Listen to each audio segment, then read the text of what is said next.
आप ऐसे लोगों को गुरु मत बनाइए। कलयुगी गुरुओं से सावधान। गुरु का मतलब ये थोड़ी कि सहशरीर आपके पास में उपस्थित होगा वही गुरु। गुरु एक नाम होता है, समझ में नहीं, एक आत्मविश्वास के लिए एक नाम होता है। उस नाम को आधार मान करके अपने को साधना की शुरुआत कर लेनी। जैसे एकलव्य ने द्रोणाचार्य को आधार मान करके धनुष विद्या सीख ली। क्या वो मिट्टी की मूर्ति बना, वो सहशरीर उनके पास में विद्यमान नहीं थे। ऐसे क्या है कि जैसे मान लो अपने जो सनातन धर्म के जितने भी बड़े बड़े महात्मा हुए, बड़े बड़े ऋषि मुनि हुए, जैसे वशिष्ठ मुनि है, जैसे भगवान ही है, भगवान को भी गुरु मान करके भगवान के प्रति सच्चा समर्पण भाव रख करके समर्पित हो जाइए जी। देखो मैंने आपको एक बात बताई, जैसे आपको यहाँ से जाना, अजमेर जाना, तो उसके लिए कोई 4 साधन है आपके पास में। मोटरसाइकिल है, स्कूटर है, बाइक है, साइकिल है। अब चारों में से किसी भी साधन का यूज करोगे तो भी आप वहाँ पहुँच जाओगे अजमेर जी, ठीक है कि नहीं। तो अपना आत्मोद्धार करने के लिए 4 चीज़ें जो मैं आपको बता रहा हूँ, 4 साधन जो मैं आपको बता रहा हूँ, उनके प्रति, उनमें से किसी एक के प्रति भी अगर आपकी श्रद्धा हो जाए तो आप अपने आपको जो है इस संसार रूपी जंजाल से निकाल सकती हो। बताइए। उसमें गुरु, महात्मा, ईश्वर और शास्त्र ये बताया गया है। लेकिन आजकल क्या है कि सच्चे गुरु का मिलना बहुत कठिन है। इसलिए जहाँ तक हो सके ये चारों जो मैं साधन बता रहा हूँ ना, एक दूसरे के विकल्प है। इनमें किसी एक के प्रति भी अपनी अनन्य श्रद्धा अगर हो गई,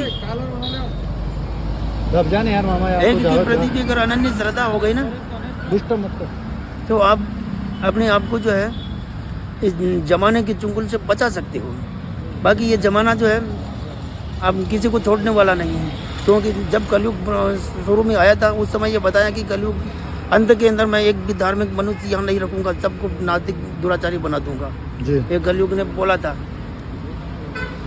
लेकिन अब आपको मैं एक बात बता रहा हूँ कि भगवत सुमिरन करने वाला, भगवान का नाम जप करने वाला, उनका कलयुग के ऊपर कोई प्रभाव नहीं पड़ता है, क्योंकि इस कलयुग में देवताओं की साधना का कोई विधान नहीं है। इस कलयुग के अंदर एक भगवत नाम जप को ही सर्वोपरि बताया गया है कि भगवान की ही इस कलयुग के अंदर उपासना की जाती है।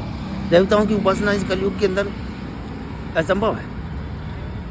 तो महाराज जी अभी काफ़ी, अरे भाई डब जाए, काफ़ी लोग महाराज जी अभी जैसे कहते हैं कि हर मतलब भक्ति के जो प्रकार हैं उन पर आप थोड़ा प्रकाश डालिए कि नाम जप और सुमिरन, भजन कीर्तन, परमात्मा का चिंतन, आत्मचिंतन करना, वैराग्य, ज्ञान।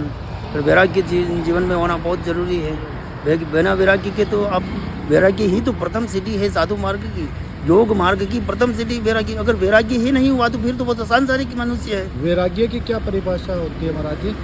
वैराग्य थोड़ा एक्सप्लेन करें। इसको विस्तार से समझाना पड़ेगा, इसमें समय लगेगा। अच्छा, चलो फिर अगली वीडियो में आपके द्वारा सभी दर्शकों तक ये बात पहुंचा दी जाएगी। जय श्री राम।